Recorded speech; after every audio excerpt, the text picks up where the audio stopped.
کبھی لائف میں ایسے ایسی باتیں ہو جاتی ہیں ہمارے ساتھ کہ ہم امیجن بھی نہیں کر سکتے کہ ایسا کبھی ہوگا کہ کوئی کسی کو گھر سے نکال دے گا. لیکن جب ایسا ہوتا ہے تو اللہ کی اس میں رضا ہوتی ہے اور بہت بڑی حکمت ہوتی ہے. We have to just trust Allah's plan. People are plotting against you, but Allah is the bigger plotter. And nobody can beat that plot which Allah has written for you against those who were plotting against you. And you will be saved due to that plot, and they will be caught in their own plot. And یہی ہم نے سیکھا ہے اس ہجرت کی story سے. آگے چلتے ہیں. سبحان اللہ. اچھا, اب میں آپ کو ایک ایکچولی دلچسپ سٹوری سنانا چاہتی ہوں, پر ٹائم دیکھوں گی. Okay, there are 2 stories. So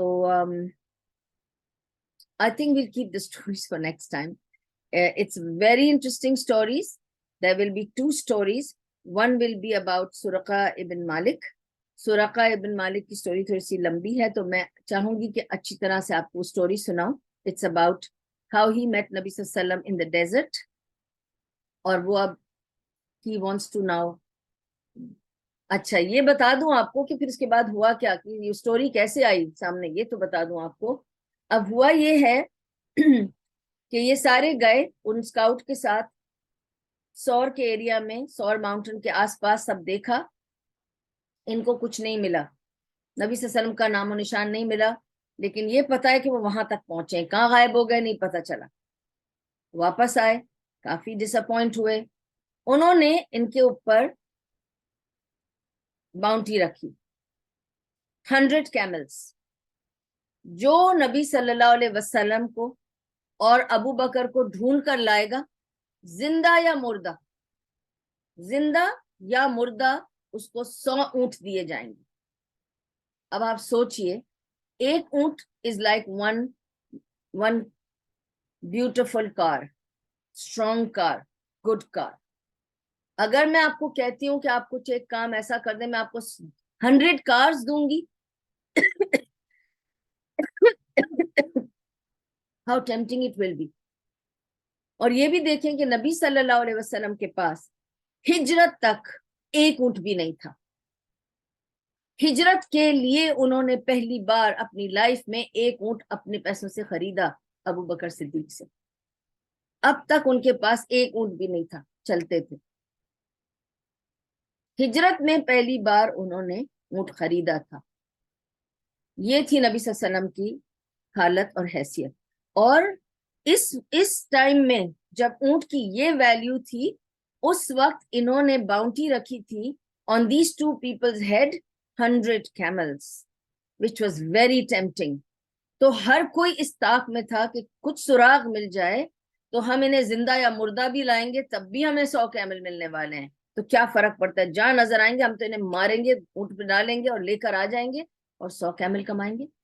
تو اب انہوں نے اتنی بڑی باؤنٹی رکھی ان کے ہیڈ پر کہ لوگ اس کے سراغ میں تھے.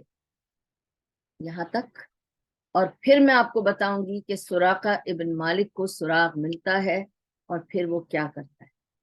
Next week we will start from the story of Suraqa ibn Malik, and there is another person. So there will be 2 stories. One is Suraqa ibn Malik and one is Umm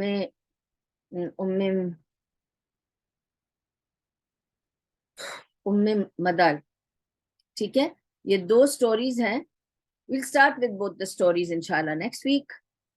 Inshallah, may Allah subhanahu wa ta'ala unite us again to do this dhikr. اور جو کچھ بھی یہاں پڑھا گیا, سنا گیا, سب جس میں جو بھی اچھائی اور بینیفٹ تھا سب اللہ کی طرف سے تھا. اور اگر کوئی غلطی یا بھول چوک تھی تو میری کمزوری ہے یا شیطان کا حربہ ہے, اللہ اس کے ہر شر سے ہم سب کو بچا کے رکھے.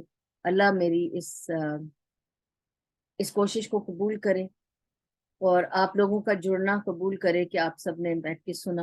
اللہ تعالی ہمیں اس کی بدلے میں دنیا اور آخرت کی خیر عطا کرے اور دنیا اور آخرت کے شر سے بچا لے. ہم سب کی دعاؤں کو قبول کر لے, اللہ نیکیوں کی توفیق دے دے, بیماریوں کو دور کر دے, مشکلیں آسان کر دے, اور نیک ہدایت دے اللہ ہم سب کو، اور اپنی جوار رحمت میں جگہ عطا کرے، غریق رحمت بنائے، اور شیطان کے شر سے، بروں سے، برائیوں سے، بری نظر سے، فتنہ و شر سے، ہر قسم کے وبال سے ہمیں بچا کے رکھے اور اپنی پناہ خاص میں رکھے۔ آمین یا رب، قبول فرما۔ سبحان اللہ و بحمدہ، سبحان اللہ العظیم، سبحان اللہ و بحمدہ، سبحانک اللہم و بحمدک، نشہد ان لا الہ الا انت، نستغفرک و نتوب الیک، ربنا تقبل منا انک انت السمیع العلیم وتب علینا انک انت التواب الرحیم، برحمتک یا ارحم الراحمین، برحمتک یا ارحم الراحمین، برحمتک یا ارحم الراحمین، وصلی اللہ تعالی علی خیر خلقہ محمد وعلی آلہ وصحبہ اجمعین وبارک وسلم علیہ۔ Please do comment on YouTube. If you like it, at least thumbs up. Please کریے تاکہ it gets known, and share the videos with your friends and families, with everybody. It will be sadaqah jariyah for you, inshallah. And comment there if you like and understand the talks I'm giving you. I'm making effort. May Allah subhanahu wa ta'ala accept it. And if you at least encourage by giving your kind comments there, it will help, inshallah. Assalamu alaikum wa rahmatullahi wa barakatuh.